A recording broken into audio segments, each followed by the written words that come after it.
नमस्कार व्यूअर्स, मैं हूं अमीश देवगन। महाराष्ट्र और गुजरात में आया तूफान तो थम गया है, लेकिन 2024 में आने वाला सियासी तूफान अभी से रंग दिखाने लगा है। नई संसद पर सवाल और ट्विटर पर बवाल के बाद यूनिफॉर्म सिविल कोड यानी यूसीसी पर राजनीतिक जंग छिड़ गई है। व्यूअर्स, लॉ कमीशन ने यूसीसी पर लोगों से सुझाव क्या मांगा, पूरा विपक्ष तिलमिला गया। कांग्रेस कह रही है कि मोदी सरकार अपनी नाकामी से ध्यान भटकाने के लिए और ध्रुवीकरण के लिए ऐसे मुद्दों को लगातार हवा दे रही है। कांग्रेस ने यह भी कहा है कि राष्ट्रहित बीजेपी की सियासी महत्वाकांक्षा से बेहद अलग है, लेकिन लालू यादव की आरजेडी ने इसे डॉग विसल यानी एक समुदाय को मैसेज देने जैसा करार कर दिया है। लेकिन एक तरफ यूसीसी है तो दूसरी तरफ भारतीय जनता पार्टी ओबीसी आरक्षण के मुद्दे पर समूचे विपक्ष को घेर रही है। बीजेपी का आरोप है कि मुस्लिम ओबीसी को आरक्षण के नाम पर ममता, नीतीश, केजरीवाल और कांग्रेस ने हिंदुओं के साथ यानी हिंदू ओबीसी के साथ एक बड़ा छल प्लान कर रहे हैं। तो आज इन तमाम मुद्दों पर होगी देश की सबसे बड़ी पॉलिटिकल बहस, जहां आमने सामने होंगे दो धुरंधर प्रवक्ता और चार पार्टियों के नेता। आप देख रहे हैं देश की सबसे चर्चित बहस।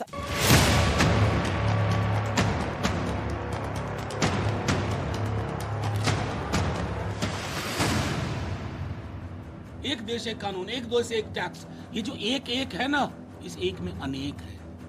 आप अनेक को समझ नहीं पा रहे हो। चुनाव से एन वक्त पहले जब 8 महीने 9 महीने का समय चुनाव में रह गया है, भारतीय जनता पार्टी की सरकार ऐसा कानून लाके देश में विभाजन करना चाहती है। कुछ लोग जो है वो सुधार पर भी कमनल वार करने से बाज नहीं आते। इस कॉमन सिविल कोड के मुद्दे को लेकर के कुछ पॉलिटिकल पार्टीज भी कंफ्यूजन क्रिएट करने की कोशिश कर रहे हैं।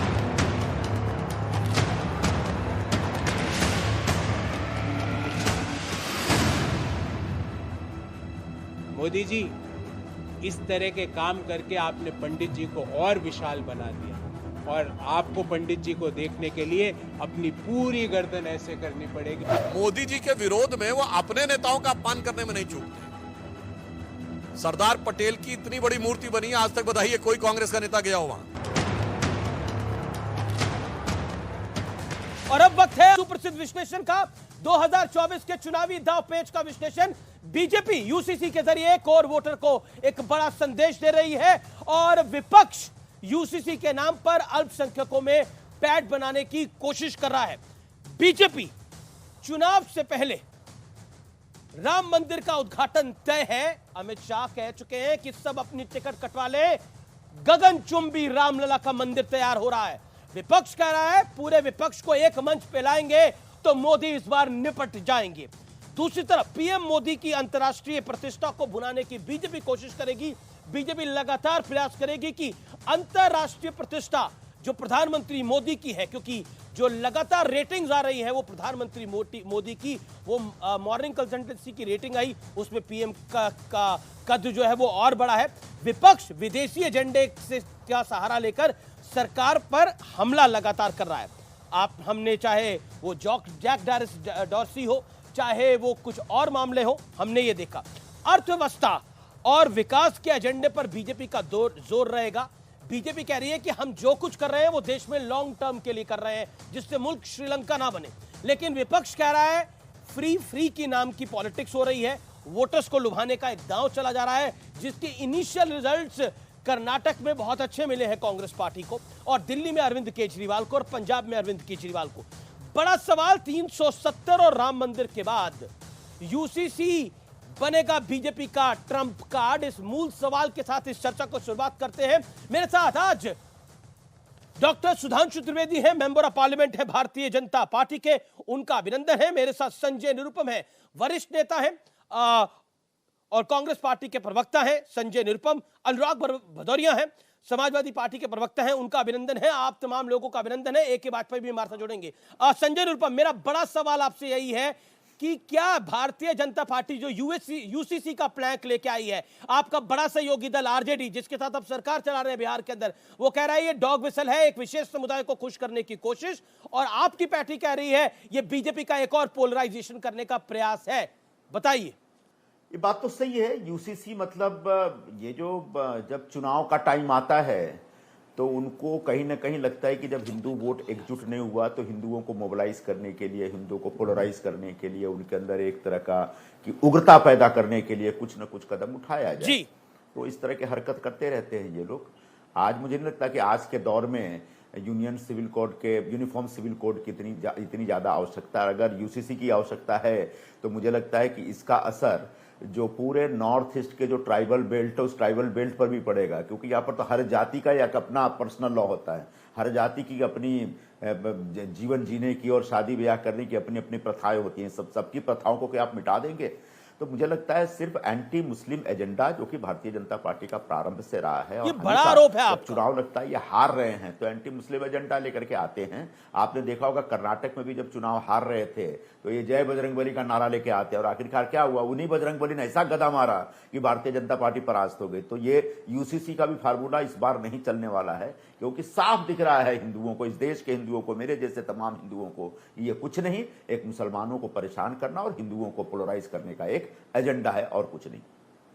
जी, सुधांशु त्रिवेदी, आप पोलराइज करने का प्रयास कर रहे हैं, आप समाज को तोड़ने का प्रयास कर रहे हैं, और कर्नाटक के चुनाव का एग्जाम्पल तो सही है संजय निरुपम का, आपने सब कुछ करा, लेकिन ऐतिहासिक हार हुई भारतीय जनता पार्टी की कर्नाटक के अंदर, बुरी हार हुई है, सब कुछ करा। देखिए, बड़ी विचित्र बात है कि कांग्रेस पार्टी के वरिष्ठ नेता लोग भी यह नहीं समझ पाते हैं। क्या यूनिफॉर्म सिविल कोड या समान नागरिक संहिता कोई हमारा चुनाव का मुद्दा है?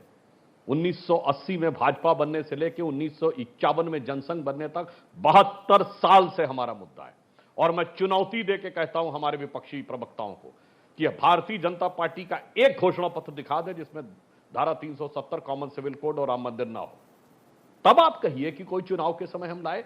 ये हमारे विचार से वह मुद्दा है जो संविधान के नीति निर्माताओं की नजर में था। ये वो मुद्दा है जो संविधान के नीति निर्देशक तत्वों में रखा गया है बाबा साहब अंबेडकर के बनाए गए संविधान में, और ये वो मुद्दा जिसमें सर्वोच्च न्यायालय एक नहीं कई बार कर चुका है।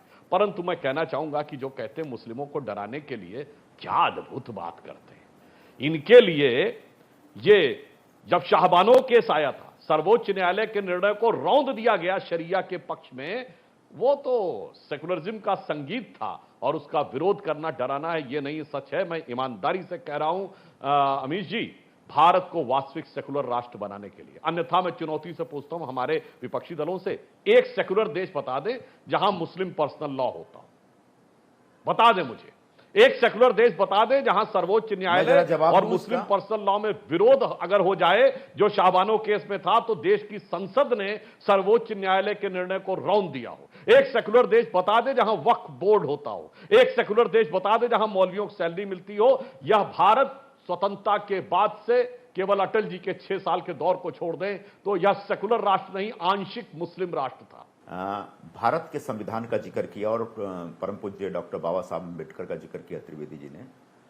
जब संविधान बन रहा था तब भी यह प्रस्ताव आया था कि क्या यूनिफॉर्म सिविल कोड होना चाहिए, और तब सबसे ज्यादा विरोध करने वाले जो व्यक्ति थे वो डॉक्टर बाबा साहब अम्बेडकर थे। डॉक्टर बाबा साहब अम्बेडकर ने तभी कहा था कि यूनिफॉर्म सिविल कोड इस देश में संभव नहीं है, कि यह देश अलग अलग भाषाओं, अलग अलग धर्म, अलग अलग मजहब, अलग अलग रीति रिवाजों पर आधारित एक देश है, एक ऐसा समाज है जो एक बहुभाषी और बहुधार्मिक और बहुविध लोग यहाँ पे रहते हैं। इसमें एक कानून आप नहीं बना सकते। कम से कम लोगों के जीवन जीने का जो तरीका है, लोगों के शादी ब्याह पर या जो इनहेरिट करने का जो तरीका है, उनमें कुछ बेसिक चीजें आप चेंज कर सकते हैं। लेकिन आप एकदम से कहेंगे कि मुसलमानों को कि भाई तुम नमाज भी हम जो देश में तय करेंगे उस हिसाब से पढ़ोगे, जो संविधान में लिखा उस हिसाब से नमाज पढ़ो, पुजारी को बोलेंगे कि जैसे हम बोलते वैसे पूजा करो। यहां तो पूजा करने की अलग अलग विधियां हैं हमारे देश में। बाबा साहब अम्बेडकर को मैं कोट कर रहा हूं, उन्होंने जो कहा जब यूसीसी चाहने के बारे में बात हुई, अम्बेडकर चाहते थे कि किसी भी मजहब को कानून में हस्तक्षेप का अधिकार नहीं मिलना चाहिए,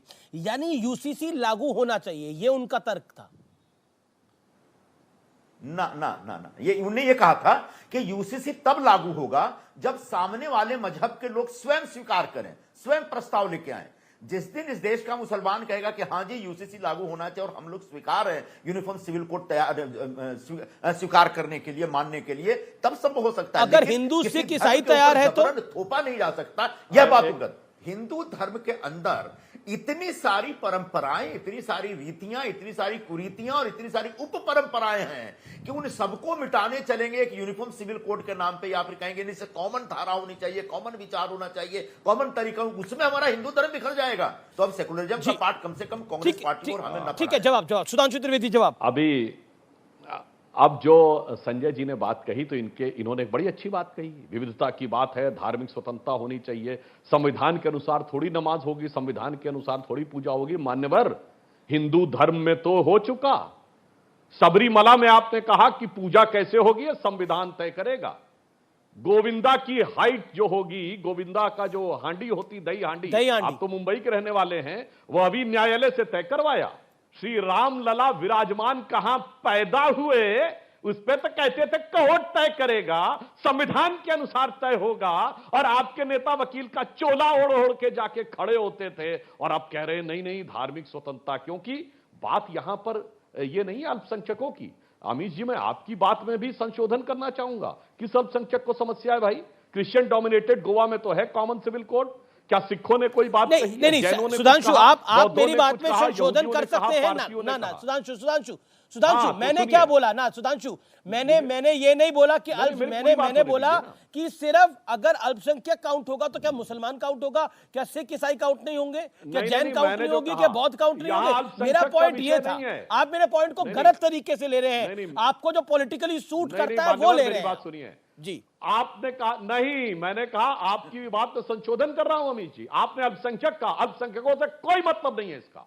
अल्पसंख्यकों में जो प्रचंड बहुसंख्यक है, जो 80% से अधिक अल्पसंख्यकों में, वो उनको समस्या है और उनके भी विशेषाधिकार को समस्या है। और अंत में अंबेडकर जी का यह कहना था कि यदि अल्पसंख्यक शब्द होगा तो सेकुलर नहीं हो सकता, क्योंकि सेकुलर देश में कोई अल्पसंख्यक, धार्मिक अल्पसंख्यक नहीं होता, और यदि अल्पसंख्यक होगा तो सेकुलर नहीं, सेकुलर होगा तो अल्पसंख्यक नहीं। परंतु नेहरू जी का बहुत आग्रह है कि अल्पसंख्यक होना चाहिए, इसलिए सेकुलर शब्द खारिज किया गया। आप कहां से सेकुलर है, कितने सेकुलर है, पूरा देश पूरी दुनिया जानती है। तो कृपया करके सेकुलरिज्म का जो बांसुरी बजा रहे हैं ना, वो बांसुरी बजाना बंद करिए। अब आपको मुसलमानों को तंग करना है। रह गई बात कि कौन सा अल्पसंख्यक क्या स्वीकार कर रहा है। आपको मालूम है सिखिज्म में क्या क्या परंपराएं हैं? आपको मालूम है हर आदमी अपने देश में चाकू लेके सरेआम नहीं घूम सकता, लेकिन सिख धर्म के लोग घूमते हैं, क्योंकि हम उनकी धार्मिक परंपराओं का सम्मान करना जानते हैं। और आप अगर इतने सेकुलर बनते हैं तो चलिए जरा सारे सिखों को बोलिए कि तुम लोग ये क्या नाम है, तलवार रखना बंद करो, चाकू रखना बंद करो। बोल सकते हैं आप, आप में हिम्मत नहीं है। लेकिन चूंकि आपको मुसलमानों को डांट करके हिंदुओं को पोलराइज करना, इसलिए बार बार सरिया लेकर के आते हैं। सुधांशु, क्या ये विपक्षी एकता का जवाब है? यूसीसी एक पॉलिटिकल सवाल है ये, और इसका साफ गोई से जवाब दीजिएगा, इधर उधर की बात मत करिएगा।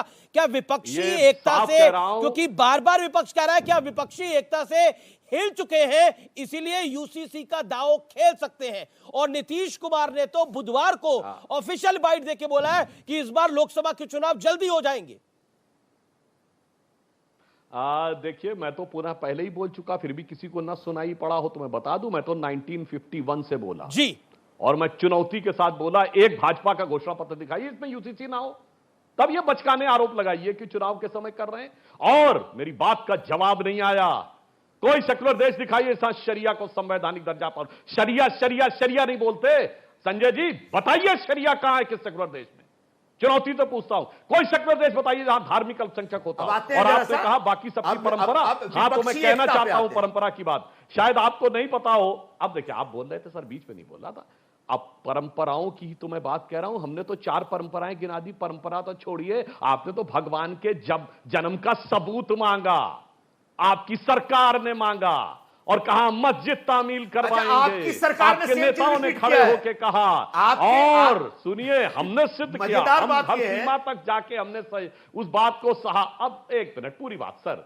27 दिसंबर 1963 जवाहरलाल नेहरू जी प्रधानमंत्री थे, और हजरत बल की मस्जिद में जो मोहम्मद साहब का मुकद्दस बाल रखा है, उसके बारे में अफवाह उड़ गई कि वह बाल चोरी हो गया। श्रीनगर से लेकर लखनऊ, दिल्ली, हैदराबाद तक दंगे हो गए। उसके बाद पुलिस ने कहा नहीं, बाल नहीं चोरी हुआ है, बाल वहीं पे बरामद है। उसके बाद कहा गया कि नहीं साहब, कैसे मान ले, का कोई मतलब है यार? सरकार ने कहा हम कार्बन डेटिंग करवा देंगे, तो मौलवियों की परिषद बुलाई गई और चार्टर्ड प्लेन से गए, कहा धार्मिक मामला है, इसमें कोई विज्ञान और सबूत नहीं चलेगा, जो धार्मिक नेता कहेंगे वही माना जाएगा। और जब रामलला की बात आई तो यही नहीं कहा गया वो कहां पैदा हुए, अयोध्या थी कि नहीं ये साबित करो, राम हुए थे कि नहीं साबित करो। आपके पार्टी के नेता ने कहा इतने कमरे थे तो यहां हुए तो नहीं साबित ये आपका, इसलिए मैं कहना चाहता हूं ना, यूसीसी के थ्रू अब राम मंदिर पे चले गए। मैं ये कह रहा हूं ना, इन्होंने कहा ना कि धार्मिक परंपराओं राम मंदिर पे चले गए उठाएंगे, इसलिए मैंने कहा। अच्छा ठीक है, आप यूसीसी अच्छा चलिए, सर्वोच्च न्यायालय ने एक नहीं 3 बार। अब संजय निरुपम का जवाब। हिंदुस्तान में जितने धर्म के लोग हैं, जितनी भाषाओं के लोग हैं, जितनी जातियों के लोग हैं, इतनी जातियां, इतने धर्म, इतनी भाषाएं दुनिया के किसी भी देश में नहीं है, तो भी हम उस पूरे एक उसमें उस मॉड्यूल में हम अपना सेकुलरिज्म क्रिएट कर सकते हैं, एक सेकुलर मॉडल क्रिएट कर सकते हैं, और हमने किया है। लेकिन चूंकि दुनिया फ्रांस में नहीं है, जर्मनी में नहीं है, इंग्लैंड में नहीं है, तो आप इंडिया में भी वही लेके आइए। ये साहब आपको मुबारक हो, हमको ये सब नहीं चाहिए। रह गई बात अपोजिशन यूनिटी, आपने बड़ी अच्छी बात कही, यह यूसीसी आया ही अपोजिशन यूनिटी का माहौल देख करके। अनुराग भदौरिया मेरे साथ जुड़े हुए हैं। अनुराग भदौरिया, अगर ये जो तूफान आएगा, जो बीजेपी की सत्ता को उखाड़ के लेके जाएगा, जो संजय निरुपम कांग्रेस दावा कर रही है, उस तूफान का अगुवा कौन होगा?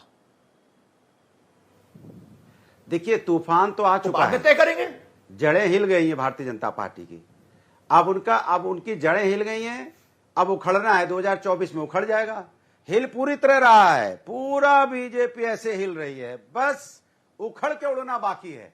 वोटिंग के दिन, जिस दिन वोट होगा, उखड़ जाएगा। आप देख रहे हो सुधांशु जी कितने परेशान है, बेचैन है, पूरी दुनिया की बात कर रहे हैं, लेकिन हिंदुस्तान की बात नहीं करेंगे। अरे हिंदुस्तान की बात करो ना। हिंदुस्तान में आप चाहे यूसीसी, आप कुछ भी ले आइए, यूसीसी ले आइए या कुछ भी ले आइए, जनता ने तय कर लिया है, क्योंकि जनता समझ गई है कि आप जनता के मुद्दों पे चर्चा नहीं करना चाहते। लेकिन यूसीसी आप बार-बार, अब मैं विपक्षी एकता पे था, वापस यूसीसी पे चले गए। एक बात बताइए, कॉन्स्टिट्यूशन के प्रियम्बल में क्या लिखा हुआ? कुछ भी ले आइए, कॉन्स्टिट्यूशन के प्रियम्बल में क्या है?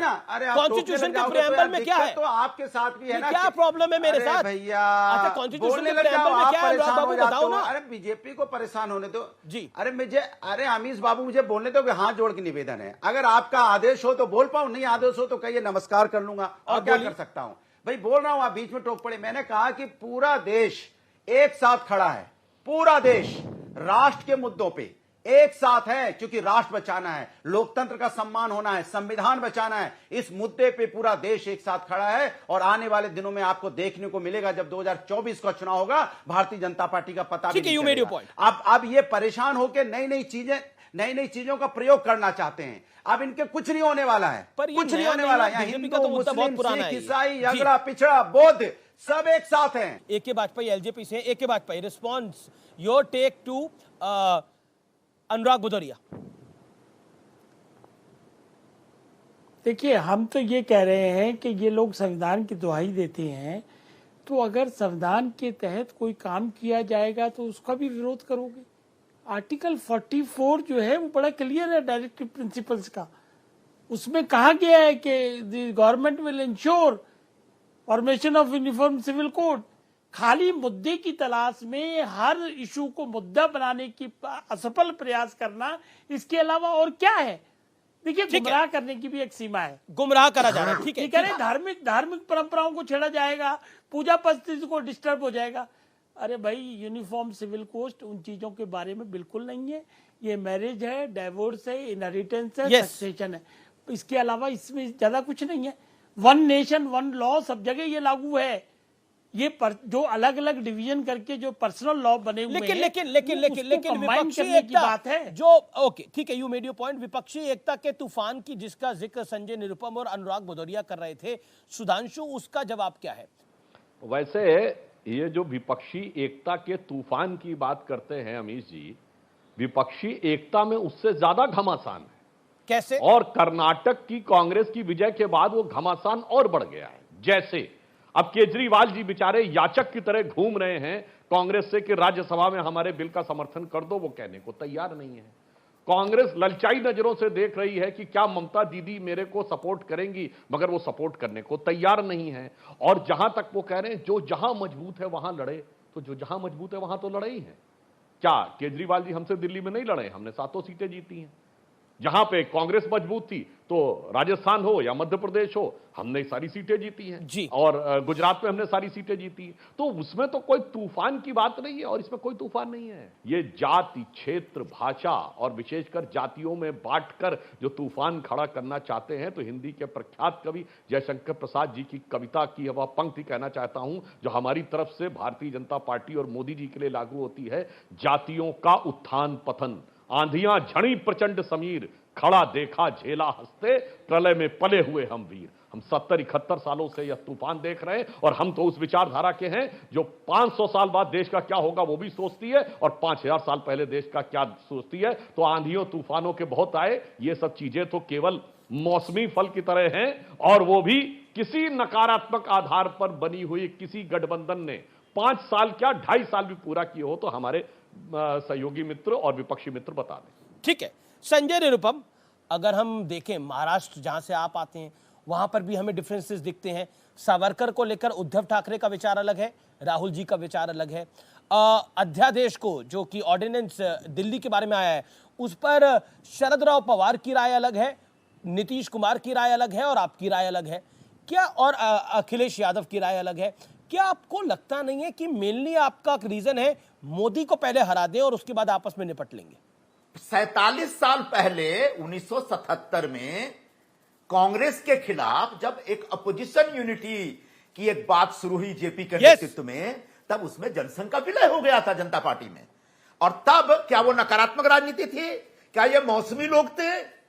इसका जवाब उनको देना चाहिए। एक रह गई बात हमारे अंतर विरोधों का, बहुत अच्छा सवाल है। इतना याद रखिएगा, राजनीति जो है वो असंभव को संभव करने की एक कला है और इसमें जितने भी अंतर विरोध हैं सारे अंतर विरोध धीरे धीरे खत्म हो जाएंगे। हमसे बड़े अंतर विरोध इनके यहाँ हैं। महाराष्ट्र में 3 दिन पहले यहाँ के मुख्यमंत्री ने पहले पन्ने पर एक फुल पेज ऐड दिया कि दिल्ली राष्ट्र में नरेंद्र मोदी, महाराष्ट्र में एकनाथ शिंदे। आखिरकार भारतीय जनता पार्टी ने उनसे माफी मंगवाई और उनसे अपना पूरा ऐड वापस लेने को कहा गया और दूसरा ऐड दिया गया कि नहीं जी गलती हो गई। तो अंतर विरोध तो यहां पर भी है, फिर भी सरकार तो चल रही है। बिल्कुल आपकी बात, आपने बिल्कुल सही बात बोली और सही एग्जांपल को कोट किया। लेकिन सावरकर के मुद्दे के ऊपर कांग्रेस का स्टैंड क्या है? सावरकर को गद्दार कह चुके हैं राहुल गांधी, माफी वीर कह चुके हैं, माफी वीर कह चुके हैं। और जो खबर है शरद राव पवार ने इस पूरे मामले में डाटा कांग्रेस को और कहा कि इस तरह की बातें मत करिए, इससे गठबंधन पर खराब असर पड़ता है, पार्टी पर और पूरे एमवीए पे खराब असर पड़ता है। सावरकर के मुद्दे पे निश्चित तौर पर कांग्रेस पार्टी की एक भूमिका है, शिवसेना की अलग भूमिका है और एनसीपी की भी एक भूमिका है। लेकिन ये जरूरी नहीं कि हम तीनों एक ही तरह से सोचें। हाँ, निश्चित तौर पर एक दूसरे की भावनाओं का, एक दूसरे की भूमिकाओं का सम्मान करना सीखना चाहिए और एक दूसरों की भूमिकाओं का सम्मान करेंगे तो ही एक अपोजिशन यूनिटी बनेगी। तो आने वाले दिनों में चाहे केजरीवाल हो या अखिलेश यादव हो या बहन जी हो या फिर ममता दीदी हो या फिर साउथ के हमारे सभी लोग या पवार साहब हो या शिवसेना हो, सबके जो सबके साथ जो मतभेद है उन मतभेदों को एक कॉमन मुद्दे के ऊपर एक आम सहमति तैयार करके जी, आप इसके लिए भारतीय जनता पार्टी चिंता ना करे। वो कह रहे हैं कि अगर आप मौसमी हैं तो पहले आप भी मौसमी थे जब आपने इमरजेंसी के बाद गठबंधन कर लिया था और इंदिरा गांधी, स्वर्गीय इंदिरा जी को हरा दिया था चुनाव। जब इमरजेंसी लगी थी निश्चित रूप से जनसंघ का दीपक हमने बुझा दिया था, मगर हम सकारात्मक थे। तो अंतर क्या पड़ा कि उसके बाद जब कमल खिला तो ऐसा कमल खिला कि वो जनता पार्टी के लोग कहां गए? अब जनता परिवार कहां है? क्षेत्रवादी जातिवादी दलों में विघटित होकर जहां तहां रह गए और भारतीय जनता पार्टी इतनी ऊपर गई। और वह क्या था, मैं ईमानदारी से कहना चाहता हूं, जब वो गठबंधन टूटा था नकारात्मक था ना, इसलिए 2.5 साल नहीं चला। और अटल जी ने उस समय जब गठबंधन टूटा था तो एक बात कही थी, आप लोगों ने अटल जी की बड़ी फेमस कविता सुनी होगी, गीत नया गाता हूं। उससे पहले उन्होंने एक कविता लिखी थी, गीत नहीं गाता हूं। जब गठबंधन टूटा था तो उन्हें इतना दुख हुआ, उन्होंने जो लिखा था और वही हश्र इनका भी होने वाला है। वो पंक्ति ये थी कि बेनकाब चेहरे हैं, दाग बड़े गहरे हैं, बेनकाब चेहरे हैं, दाग बड़े गहरे हैं, टूटता तिलिस्म आज सच से भय खाता हूं, गीत नहीं गाता हूं, गीत नहीं गाता हूं। और आज आप देख लीजिए गठबंधन में जो आने वाले हैं सब भ्रष्टाचार के आरोपी चेहरे हैं, सब दागदार चेहरे हैं। लोकतंत्र की बात कहने वाली सारी पार्टियों ने अपनी पार्टी में राजतंत्र स्थापित कर लिया है। एक ही परिवार के हाथ में पार्टी का नेतृत्व उत्तरोत्तर चलता चला आ रहा है। तो बेनकाब चेहरे हैं, दाग बड़े गहरे हैं। इसलिए वह बात जो उन्होंने कही थी, आपका भी गीत गाने की कोई संभावना नहीं है। मैंने आप ही के उदाहरण से, अपने अनुभव से बता दिया, अपनी पार्टी के अनुभव। ठीक है। अच्छा, आप कह रहे हैं मैं गीत नहीं गाता हूं, लेकिन मेरे साथ अनुराग भदौरिया हैं, वो गीत गाना चाहते हैं। अनुराग, आपके पास कौन सा गीत है जो आप सुनाना चाह रहे हैं? और लेकिन आपके नेता तो कह रहे हैं कि ये जो यूसीसी की बात कर रहे हैं, ये विभाजन की बात कर रहे हैं समाज के अंदर। मतलब ये समझाइए, समाज में विभाजन इससे कैसे हो जाएगा? यूनिफॉर्म सिविल कोड से बता रहा हूं। हम लोग तो जनता के गीत गाते हैं ना, ये अपना गीत गाते हैं। और आजकल अच्छी बात है, ये गीत नहीं गाते हैं। पता है क्यों? क्योंकि उनको मौसमी का बारे में पता है। मौसमी कौन है? अरे भैया, मौसमी तो आप ही हो। जाके पीडीपी के साथ सरकार बनाते हो, उसके बाद फिर आपकी खत्म हो जाती है। और जाके जेडीयू के साथ बिहार में सरकार बनाते हो, वही तो मौसमी रूप है। फिर जाके शिवसेना के साथ सरकार बनाते हो, फिर उसके साथ भी खत्म हो जाती है। फिर आपने पासवान जी के साथ बनाई थी, जो बैठे हैं प्रवक्ता, अभी आपको सपोर्ट कर रहे हैं। इनकी झोपड़ी में आग लगाने वाले तो आप ही लोग हो। इनकी झोपड़ी उड़ गई और यहां बैठे डिबेट कर रहे हैं। इनसे पूछो, इनकी झोपड़ी कौन लेके गया? इनकी झोपड़ी में आग किसने लगाई? अरे झोपड़ी इशू नहीं है। आपकी झोपड़ी कहाँ है प्रभु? अभी तो आप देश की बात कर रहे हैं। अरे वही इशू है, उसीलिए तो आपकी पार्टी दो हिस्से में बट गई। वो हमारा चिराग पासवान है, उनके चाचा के पास चले गई, पासनाथ जी के पास हुआ। और आप कह रहे हो कि एक सेकंड, सीजफायर। देखिए, आप दोनों मित्र भी हैं, अनुराग और ए के वाजपेयी, और चाचे भतीजे की लड़ाई का अनुभव आपको भी, अनुराग भाई, बहुत ज्यादा है। गलत तो नहीं कह रहा मैं? चचा के साथ तो आपका भी झगड़ा हुआ था, फिर परिवार में सब एक हो गया ना। जरा इनको भी समझा दीजिए, ये ए के वाजपेयी को भी समझा दीजिए कि चाचा भतीजा को कैसे एक करा जाए। आपने भी तो एक करवाया था ना चाचा भतीजा को। अखिलेश जी और शिवपाल यादव जी में झगड़ा हुआ था, वो एक हो गए बाद में। तो चचा भतीजे का अनुभव तो आपको भी जबरदस्त है। मेरा सवाल है कि नहीं? झोपड़ी में तो आपकी भी आग लगाई थी। झोपड़ी में तो आपकी भी आग लगी थी। वो किसने लगवाई थी? आपकी झोपड़ी। चलो, इनकी झोपड़ी में आग लगी। आपकी झोपड़ी में जो आग लगी थी वो किसने लगवाई थी, बताइए ना। इनकी झोपड़ी चली गई। अरे तो आपकी जो लगी थी वो कैसे लगी थी? पूछो इनकी झोपड़ी कहाँ गई। ठीक है, सुधांशु इस बार कुछ कहना चाहते हैं? सुधांशु जी, एक बड़ा आरोप है कि आप सबकी झोपड़ियों पे आग लगा देते हैं। मुझे झोपड़ी से एक बात याद आई। जी सुधांशु, देखिए, संजय निरुपम जी ने हमारे लिए कहा था ना कि हमारे पूर्व अवतार जनसंघ ने, तो ये समाजवादी पार्टी का जो पूर्व अवतार था 77 से पहले, शायद भदौरिया जी भूल गए, सोशलिस्ट पार्टी हुआ करती थी। और सोशलिस्ट पार्टी का चुनाव चिन्ह होता था झोपड़ी। याद नहीं होगा शायद भदौरिया जी को, तो मैं याद दिला देना चाहता हूं। और कांग्रेस का हुआ करता था 2 बैलों की जोड़ी, और जनसंघ का हुआ करता था दीपक। तो जब हम सब मिल गए थे, झोपड़ी और दीपक मिल गए थे, और आपने हमारा अपमान किया था कि दोहरी सदस्यता के मुद्दे पर अलग हो जाओ, संघ के साथ संबंध तोड़ दो। हमने संबंध नहीं तोड़े तो जानते क्या हुआ था? जली झोपड़ी, उस समय एक नारा होता था, जली झोपड़ी भागे बैल, ये देखो दीपक का खेल। और उसके बाद झोपड़ी जलने की बात कह रहे हैं, तो समाजवादी पार्टी पे वो उक्ति लागू होती है, आग लगे हमारी झोपड़िया में हम गाय मल्हार। जी, मैं संजय निरुपम का रुख करता हूं। संजय निरुपम, बीजेपी एक ओबीसी को भी बहुत बड़ा विषय बना रही है, और विपक्षी एकता की एक तरफ बात हो रही, तो दूसरी तरफ बीजेपी कह रही है कि ओबीसी में भी घुसपैठ करी जा रही है, और बंगाल का बहुत बड़ा एग्जाम्पल है इसके अंदर। राजस्थान के भी कुछ इलाकों में है, पंजाब का एक बहुत बड़ा एग्जाम्पल है इसके अंदर।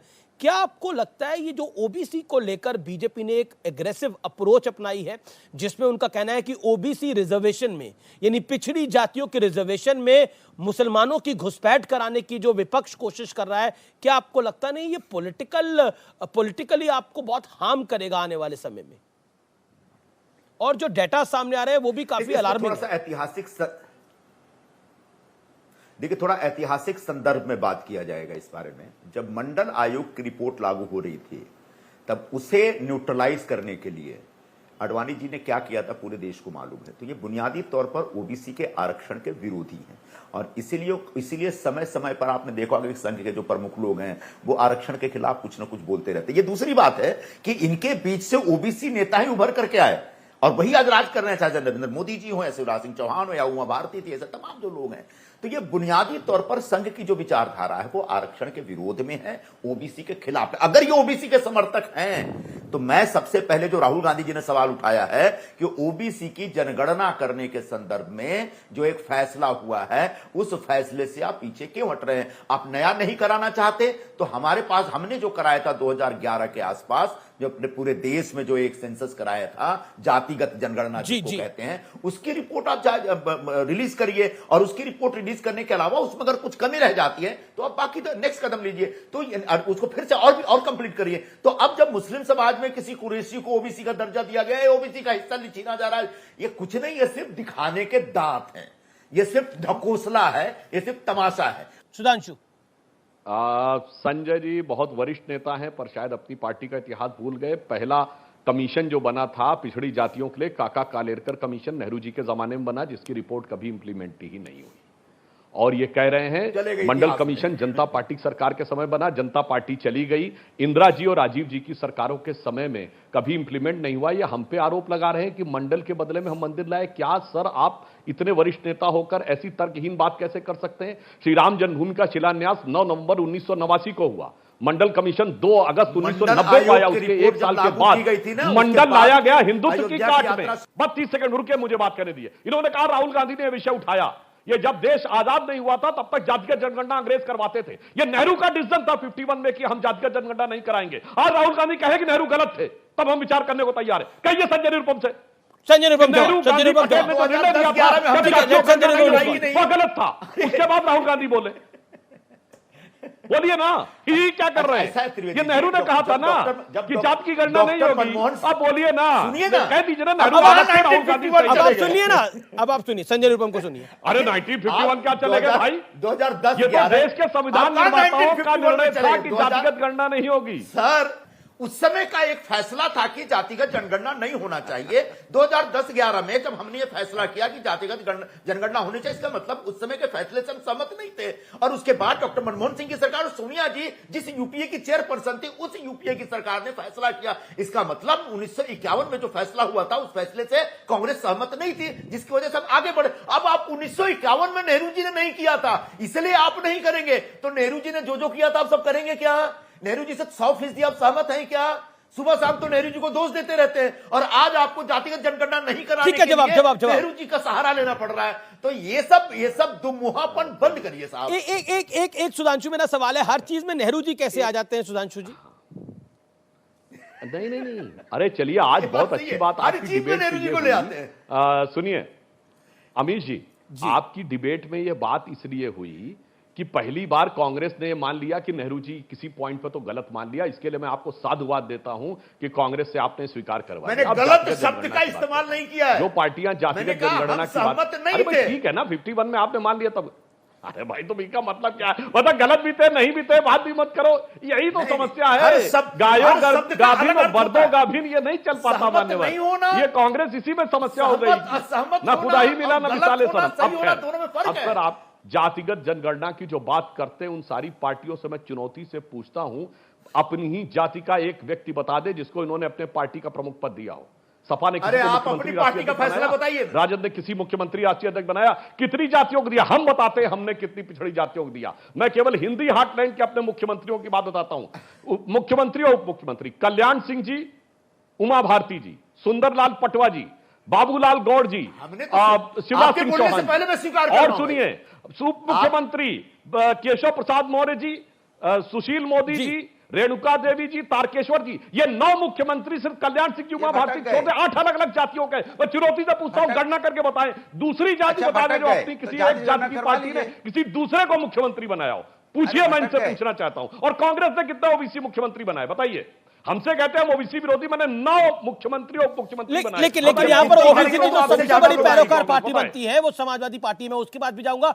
अनुराग भदौरिया, सवाल बहुत सीधा है। बंगाल के अंदर जहां ममता बनर्जी का शासन है और पंजाब में हमने कुछ ऐसे डेटास को देखा है और जो रिलीज हुए हैं नेशनल कमीशन के, वो डेटा, पिछड़ा आयोग के वो डेटा है, वो डेटा कह रहे हैं कि बंगाल के अंदर मुसलमानों को ओबीसी कैटेगरी में दिखाया जा रहा है, और तो और हिंदुओं की जनसंख्या वहां 70% है, लेकिन ओबीसी की कैटेगरी के अंदर मुसलमान ज्यादा हैं। बताइए, ये जो इतनी बड़ी घुसपैठ हुई है उसके ऊपर कितनी प्रेस कॉन्फ्रेंस करी है आपने?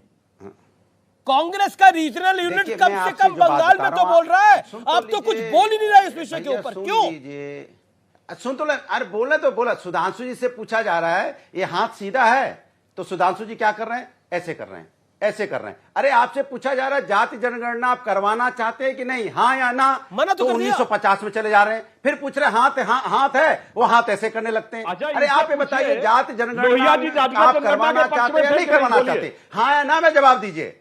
अच्छा, मेरा सवाल या ना में जवाब दीजिए, फिर आप ऐसे करने लगे। अरे ये हाथ है ना सुधांशु जी, आपसे सीधा पूछ रहा हूं, ये हाथ है ना, तो हाथ ऐसे से क्यों करते हैं आप? सीधा रखिए ना, हाथ सीधा रखिए। मैं आपसे सीधा सवाल पूछ रहा हूं। नहीं, अरे भाई मैं तो सीधा पूछ रहा हूं। भैया लोहिया जी गलत थे, बोल दो, मैं जवाब देने को तैयार हूं। लोहिया जी ने भी ये कहा था जातिगत जनगणना करने लग गए। अरे बोलिए ना, हाँ या ना बोलिए। लोहिया जी गलत पे बोलने को तैयार हो, बोलिए। सीधा है कि नहीं है? अरे आप सीधा हाथ करके ऐसे करने लग जाते हो। बदल ली हो तो बताइए ना, पार्टी की बल्दियत की बात कर रहा हूं। अनुराग को ऑडियो डाउन करिए, ऐसे तरीका नहीं है। देखिए, बहुत शालीन तरीके से चर्चा हो रही है और मैंने बस स्पष्ट रूप से सवाल पूछा। आपको मैंने 1 मिनट का टाइम दिया अपने सवाल का जवाब देने के लिए, लेकिन आप हाथ को कभी ऊपर कर रहे हैं, कभी नीचे कर रहे हैं, कभी उसको घुमा रहे हैं। मुझे नहीं लगता उस सवाल का जवाब आया है। मैं फिर पूछ लेता हूं, और 10 सेकंड का आपके पास समय है। क्या आपने एक भी प्रेस कॉन्फ्रेंस, अनुराग, आपकी पार्टी ने कोई बयान दिया जो ओबीसी के साथ बंगाल में हो रहा है, पंजाब में हो रहा है, पिछड़े वर्ग के अंदर जो घुसपैठ करने की कोशिश हुई है और हो चुकी है घुसपैठ? अरे सुन तो लीजिए प्रभु। हाँ बोलिए। आप सुन लीजिए मेरी बात। मैं कह रहा हूं कि जाति जनगणना होगी तो पता चल जाएगा कौन व्यक्ति, कौन जात कितनी है, कितनी पोजीशन में है, कितनी उन्नति, उसको कितनी मदद की जरूरत है। तो समाज में हम सामाजिक न्याय की बात कर रहे हैं। समाज उस व्यक्ति को पता चलेगा कि जातिगत बांटना चाहते हैं। ठीक है अनुराग, ठीक है, you made your point, I got your answer, you don't have any answer to this. Anurag, thank you. Sanjay ji and Sudhanshu ji. Sanjay Nirupam, there is a big question and the big question is कि बीजेपी हमेशा कह रही है कि देखिए मोदी हमारे पास चेहरा है, और हमने इंटरनेशनल डाटाज भी देखे हैं, जो मॉनिटरिंग कंसल्टेंसी की रिपोर्ट आई है, देश की एजेंसीज की जो रिपोर्ट आई है, उसमें हमने लगातार देखा है, इंडिपेंडेंट एजेंसीज की जो रिपोर्ट आई है, हमने लगातार देखा है मोदी की रेटिंग बतौर प्रधानमंत्री अच्छी है। एज अ ग्लोबल लीडर भी हमने उनकी रेटिंग में राइज देखा है।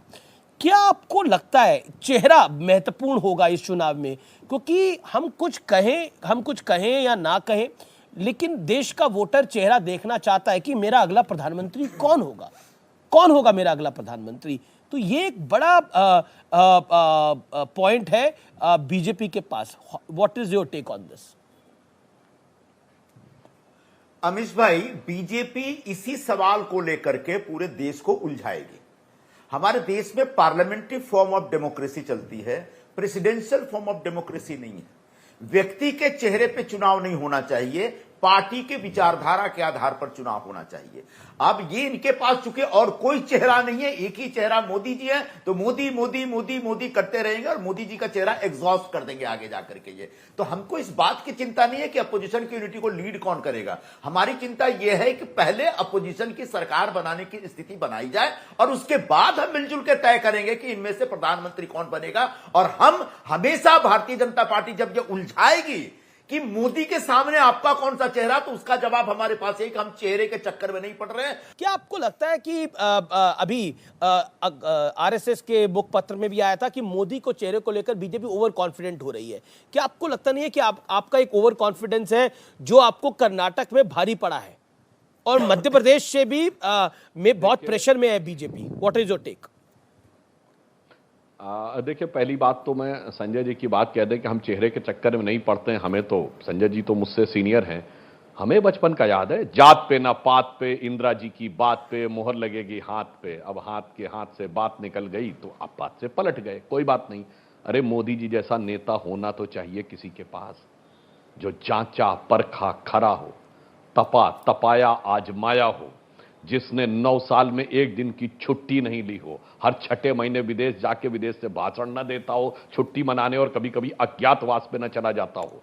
इस प्रकार का, जिसने गरीबी के उस दौर से शुरू होकर अपने दम पर आगे बढ़ते हुए पार्टी के विचार, व्यवहार और संगठन को ले जाते वो ऊपर जाके बैठे, कभी किसी की कृपा परिस्थितियों के समीकरण से आके नहीं बने।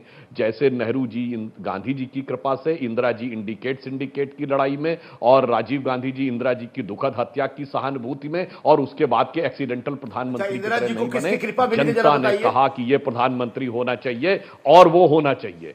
ओके, क्या संजय निरुपम, अरविंद केजरीवाल के अपनी महत्वाकांक्षा है वो प्रधानमंत्री बने, नीतीश बाबू प्रधानमंत्री बनना चाहते हैं, कांग्रेस चाहेगी कि राहुल जी या प्रियंका जी में से कोई आगे आए, क्या आपको लगता है कि यही विरोधाभास आपके लिए भारी पड़ सकता है? 15 सेकेंड।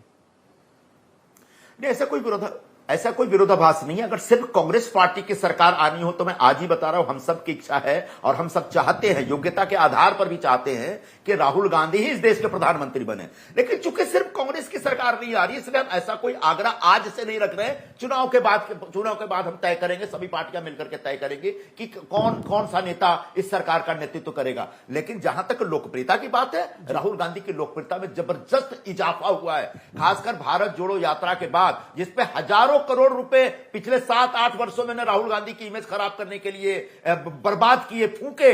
बावजूद इसके भारत जोड़ो यात्रा के बाद देख लीजिए, सर्वसामान्य नागरिक इस समय राहुल गांधी को लाइक करने लगे, पसंद, जबरदस्त पसंद करते हैं अभी। तो ऐसे में लोकप्रियता के ग्राफ में देखें तो मोदी जी से बहुत पीछे राहुल गांधी भी नहीं है। चलिए, एक बात अच्छी रही, संजय जी ने स्वीकार कर लिया कि सिर्फ कांग्रेस की सरकार नहीं आने जा रही है, चुनाव आते आते सरकार ही नहीं आने जा रही है, हो जाएगा।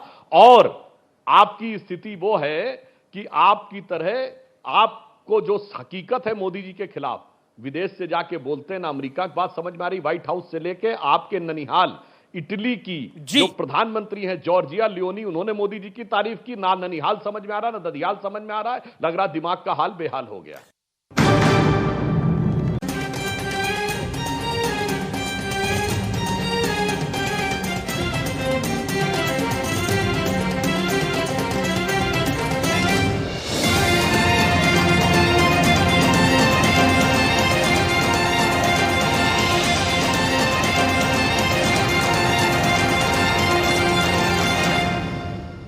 नमस्कार व्यूअर्स, आज हम आपको केदारनाथ जी के दर्शन कराने ले चलेंगे। जानने और समझने की कोशिश करेंगे कि बीते 10 साल में केदारनाथ कितना बदल गया है। क्योंकि याद करिए, 10 साल पहले जो त्रासदी आई थी, जो त्राहिमाम हुआ था, हजारों लोगों की जान चली गई थी, बादल फटने के बाद किस तरह से घटनाक्रम केदारनाथ जी में बदल गया था, उसको समझने की कोशिश करेंगे, उसको बताने की कोशिश करेंगे। और आज इस समय हम मौजूद हैं फाटा में, और फाटा से हम सीधा चलेंगे इस हेलीकॉप्टर में बैठकर केदारनाथ जी। वहां पर जाके देखेंगे कि बीते 10 साल में केदारनाथ जी कितने बदल गए हैं, यानी वो धाम कितना बदल गया है, बीते 10 वर्ष में कितना काम हुआ है। ग्राउंड जीरो से उसकी सबसे सटीक जानकारी हम आपको देंगे। लेकिन एक पत्थर था, कहते हैं कंकर कंकर शंकर है, एक पत्थर था, एक शिला थी जिसने उस मंदिर को बचा लिया था। वो शिला कौन सी थी, उस शिला का महत्व क्या था, जानने समझने की और सोचने की कोशिश करेंगे कि उस शिला ने कैसे केदारनाथ जी को बचा लिया था। वो शिला क्या वाकई अलौकिक है? देखिए मेरे साथ आज का ये विशेष एडिशन।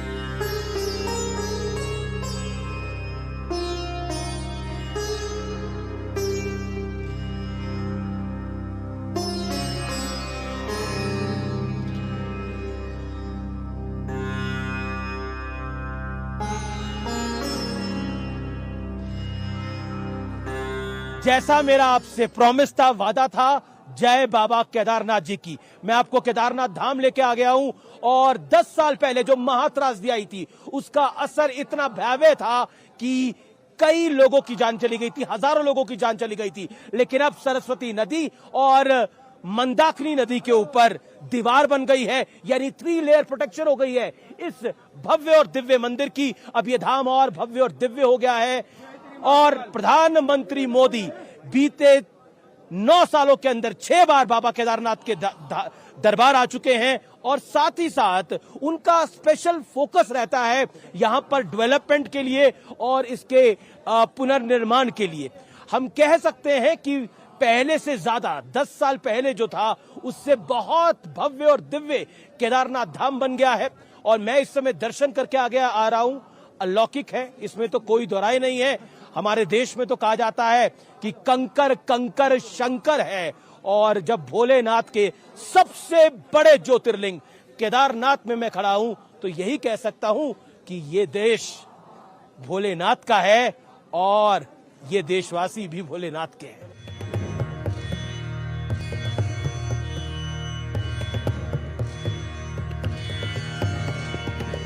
हम जैसा केदारनाथ धाम पे हैं, 10 साल पहले भयावह त्रासदी आई थी। कितनी बड़ी त्रासदी थी वो और क्या असर था? बहुत विकराल त्रासदी थी, बहुत सब कुछ तहस नहस हो गया था।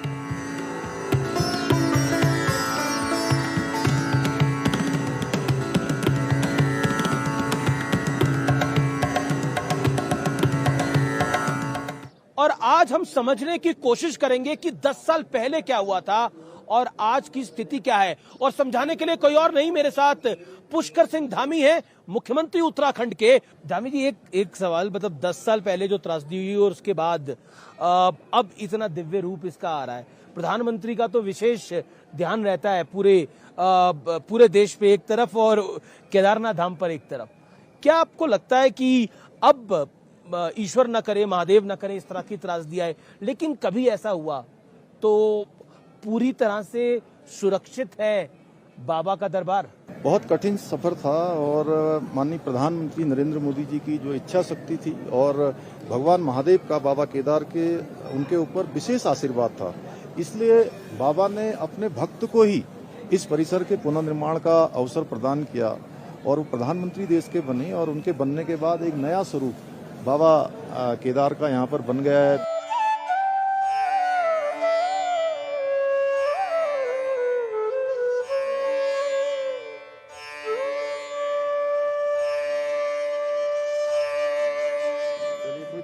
तो आप लोग मार्च से यहाँ पर हैं? जी। एक्चुअली मैं अमीश भाई, यहाँ पर क्या है, इन लोगों को बड़ी दिक्कत होती है यहाँ पर। जब अभी बर्फ पड़ती है तो ये समझ लीजिए कि 2-3 महीना काम करना भी बहुत कठिन हो जाता है। तो 2-3 महीने कैसा होता है काम करना, अगर आप बता पाए? सांस फूलने लगती है ना। सांस फूलने लगती है।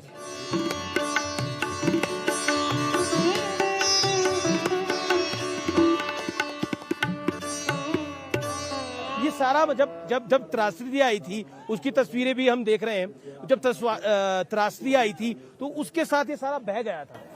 ये पूरा का पूरा सारा क्षतिग्रस्त हो गया था। केवल यहाँ पर जो है ये भगवान का प्रांगण ही शेष रह गया था और वो भीमशिला ने बचाया। भीमशिला ने आकर जो है सारी जो आपदा का जो आने वाला सैलाब था उस सैलाब को डाइवर्ट किया था और इसको उन्होंने ही पूरी तरह से यहाँ रक्षा हुई थी। ये एक ऐसा कोई काम जिसमें बड़ी कठिनाई आई जिसको करने में? यहाँ के सारे ही काम करना बहुत कठिन काम है और एक चुनौती है, क्योंकि यहाँ पर 6 महीने काम नहीं हो पाता है।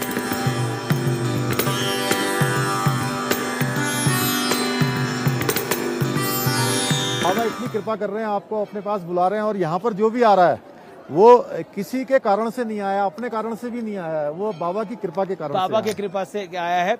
और हम यही कह सकते हैं, हर हर महादेव जय बाबा केदार। हर हर महादेव जय बाबा केदार जी।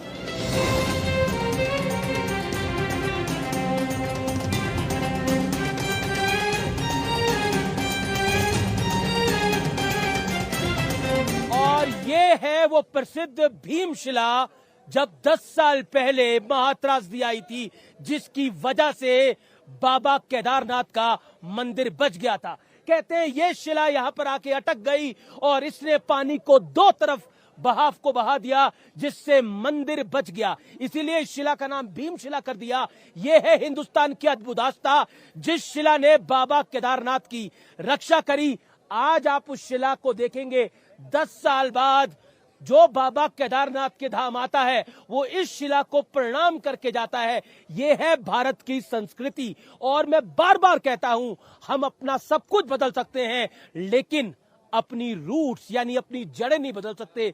ये भारत की संस्कृति है, यानी जिस शिला ने रक्षा करी बाबा केदारनाथ के धाम की, मंदिर की, उसकी आज सब पूजा अर्चना करते हैं। ये टीके, ये चंदन, ये रुद्राक्ष, यहां लगातार आप देखते हैं कई पंडित बैठे हुए हैं। ये उसका सबसे बड़ा प्रतीक है और ये प्रतीक है भारतीय संस्कृति का। जो रक्षक होता है उसकी पूजा की जाती है, उसको प्रणाम किया जाता है। इसलिए मैं कहता हूं, भारत के सैनिक, चाहे वो थल, जल या वायु सेना के हो, चाहे वो पुलिस के जवान हो, वो हमारी रक्षा करते हैं।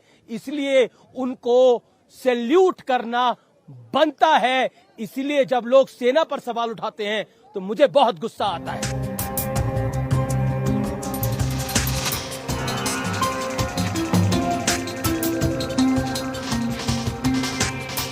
ओम नमो भगवते रुद्राय। हम मौजूद हैं आदि शंकराचार्य की समाधि पर। यह वही समाधि है जिसको कुछ महीने पहले प्रधानमंत्री मोदी ने जिसका अनुवारण करा है, और ये वही समाधि है जो खंडित हो गई थी जब बादल फटा था। आइए चलते हैं उधर।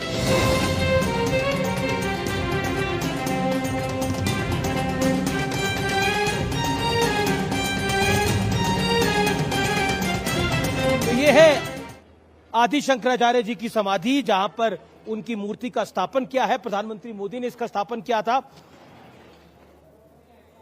जय बाबा केदारनाथ की। ये मूर्ति एक विशेष धातु से बनी है और किसी भी मौसम में टिक सकती है। ये इसकी बड़ी विशेषता है।